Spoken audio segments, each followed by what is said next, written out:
Alright, so a little bit more than 30 feet away from this target. Your typical pistol range, I think, is 10 to 25 yards if you're a pussy.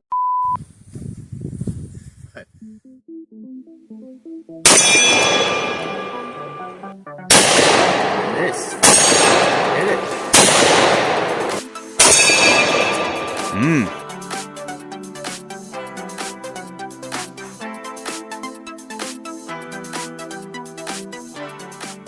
Hey there everybody, thanks again for stopping by the channel here at Gun Projects.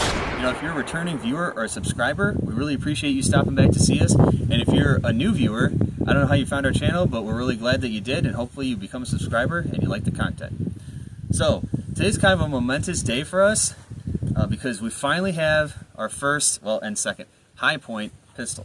We've never had a product from Hi-Point before, but we finally do.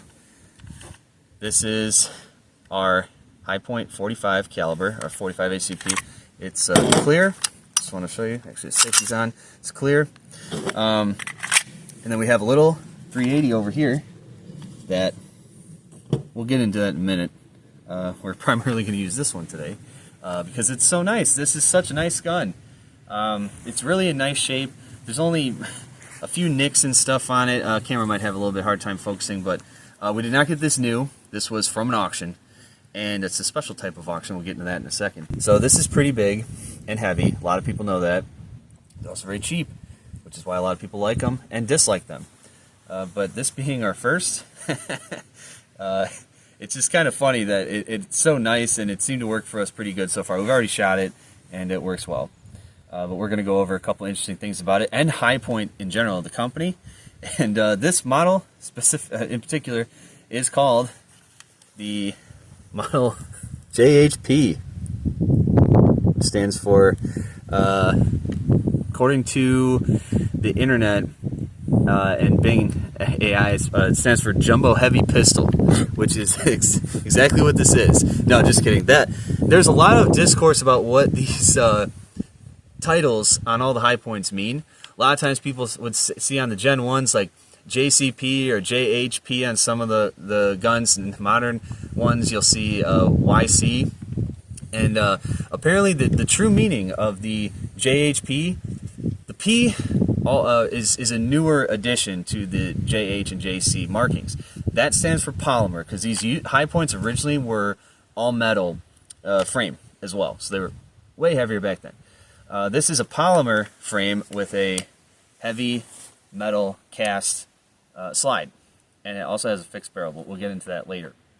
So the JH stands for Jesse Hill, which is apparently the son of the owner of Haskell Manufacturing, which is a company that manufactures Hi-Points, and I guess at some point they merged with a company called Iberia, who also makes firearms, I guess, for Hi-Point. They're all manufactured in the state of Ohio, multiple sites, and the JC in the JCP guns, that stands for, I believe, John Cole, which I think is it was the son of the owner of Iberia. So the two companies merged together at some point, and that's how you actually get Hi-Point, for H for Haskell, I for Iberia. So that's why they're called Hi-Points, apparently. Don't quote me on it, I saw it on the internet. So you got the JHP. A lot of people just think it's Jacket Hollow Point. They have no clue what it means, but apparently it's the son's, son's name. So this being a 45 ACP, this is generally, I think, the biggest platform that Hi-Point offers, and they offer, I believe, all the way from 380, 9mm, 40, 10mm, and 45. So we do have our little 380. This is a CF 380. This is also unloaded. It's not safe right now. This one, unfortunately, we're having problems with. It doesn't really work. We wanted to make this like a Hi-Point video, but now we're pretty much just going to have to do it off the 45. So we got these from an auction. Who got them from the state of Tennessee, like Department of Corrections or something like that. These were like actual crime guns that were confiscated and then later sold on auction. So we actually got several of these, and it's going to be a different video. It probably already came out. But anyway, the nicest one that we actually got through this auction was this one. Oddly enough, this one has had a few things scratched off of it. Oddly enough, for whatever reason, they got rid of the F right there for the CF 380, and then 380 AC. I don't know why they scratched off the actual caliber there. But that's weird. They didn't scratch off the serial number, which is right there.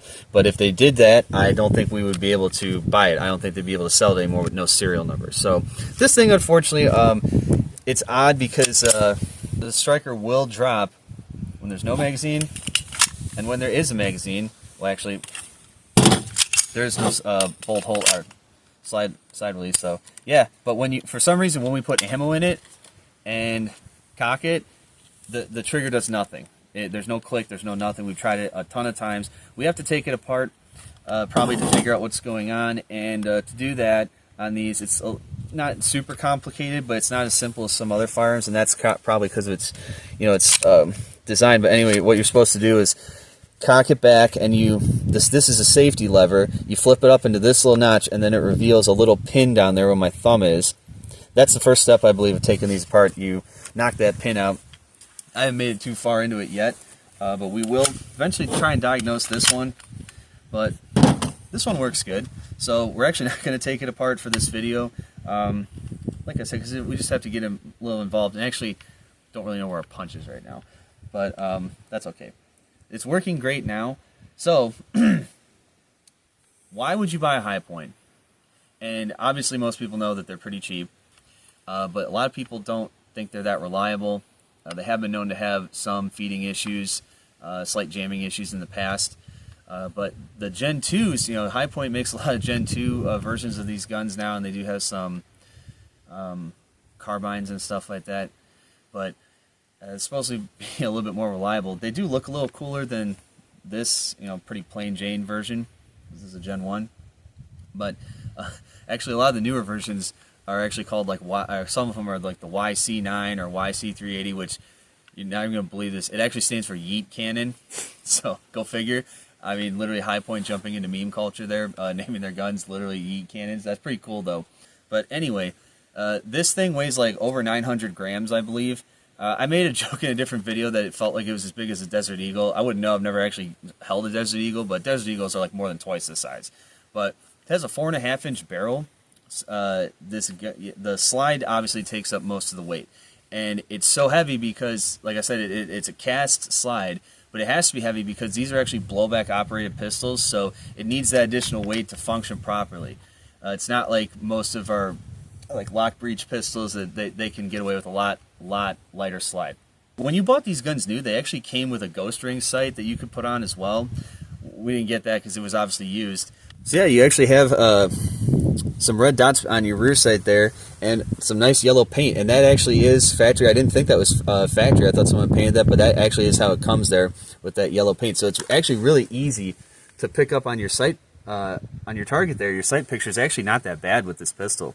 Another cool thing about it, I mean, I'm sure you probably saw a little safety. That's really all you have to operate on this thing. There is no slide lock or anything, so the only way, you know, obviously it's going to lock open on an empty magazine. That's really the only way. The only way you can close it back up is if you obviously put ammunition in, refill the magazine, or obviously if it doesn't have a magazine. But this one will not let you, it's off safe, it will not let you fire it unless there is a magazine in the gun.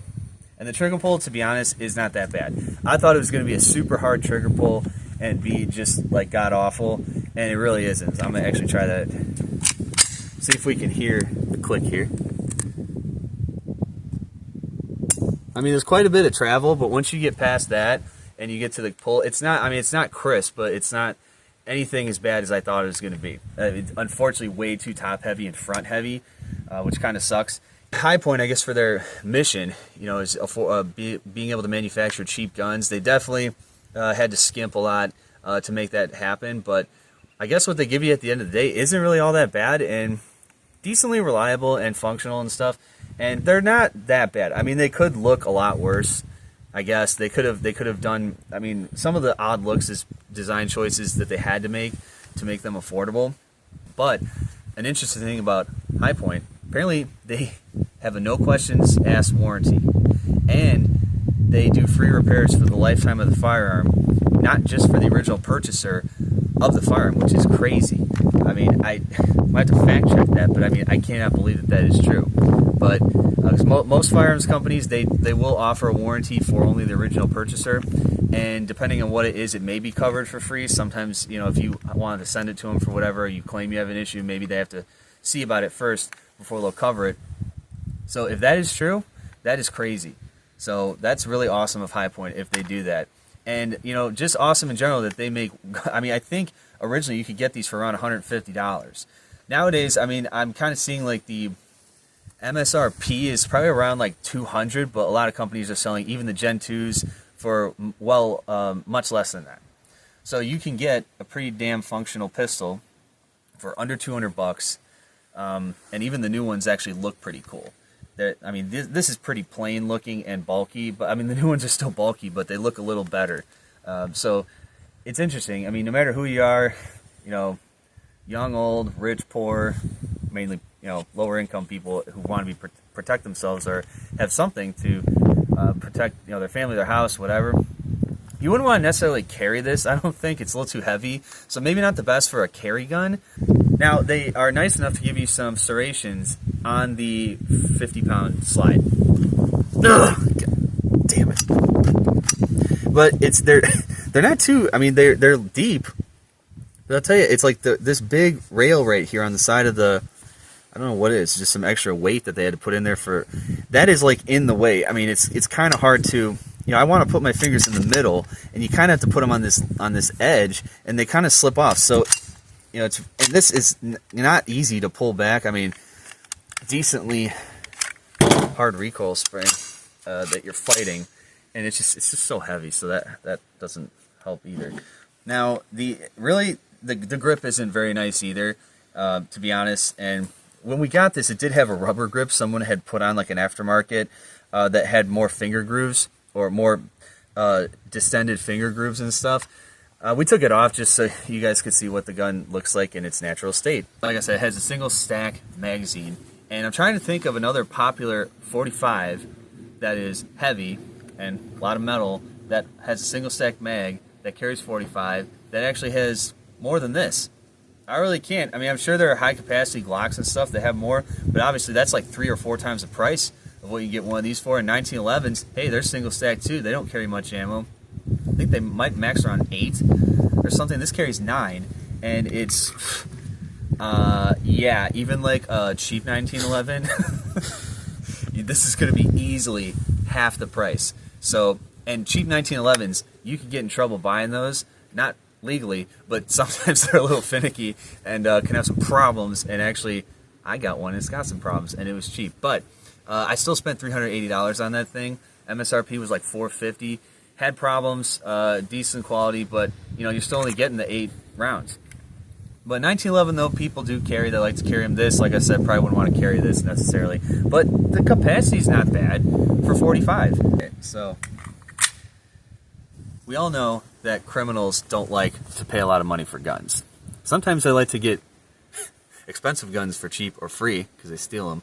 But this is, because of its price point, often a high value item for your low level crumb bum or crim, you know, baddie, whatever you call them.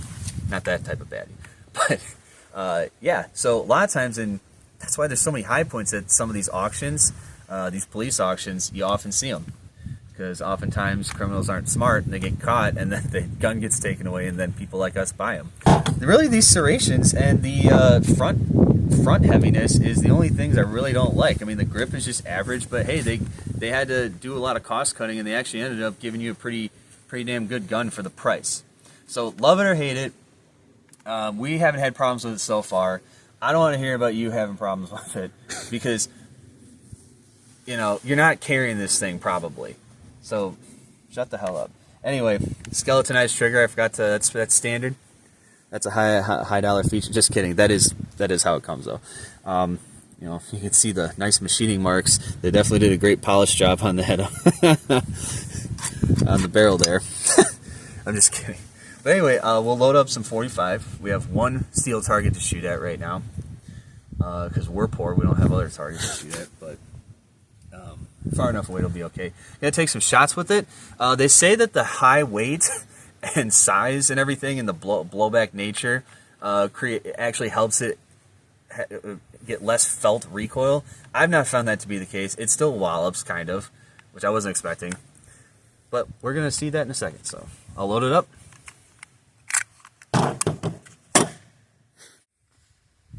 High point, JHP, 45 ammunition, going in. All right, now we have our target slightly over 30 feet away.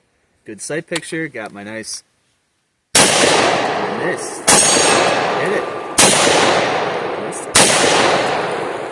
Hitting way high. Okay. That target spun around something. It's still going. Come on.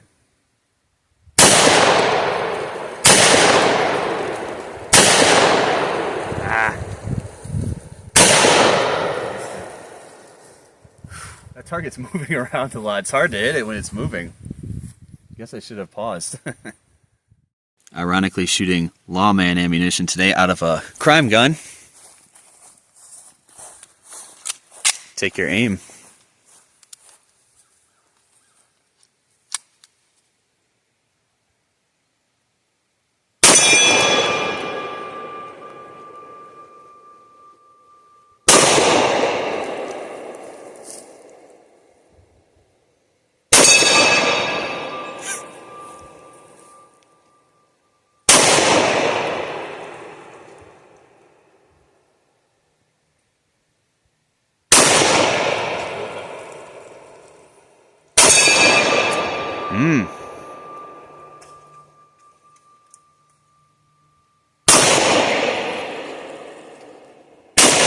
Still twisting.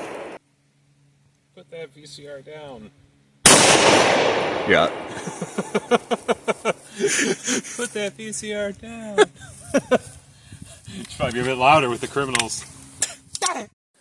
Alright, so I was having a little bit of a hard time hitting the target earlier because we don't really have it mounted so great, so every time you hit it, it kind of spins. So I was being a little bit impatient.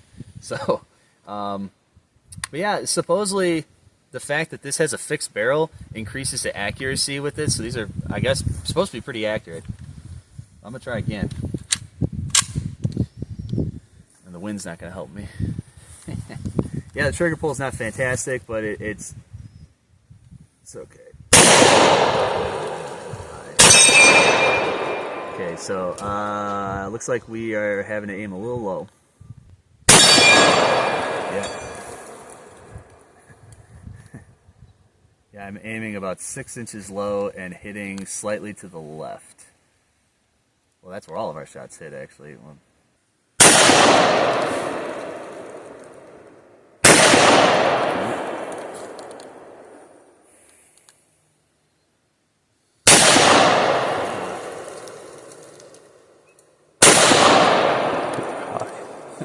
Target swinging back and forth.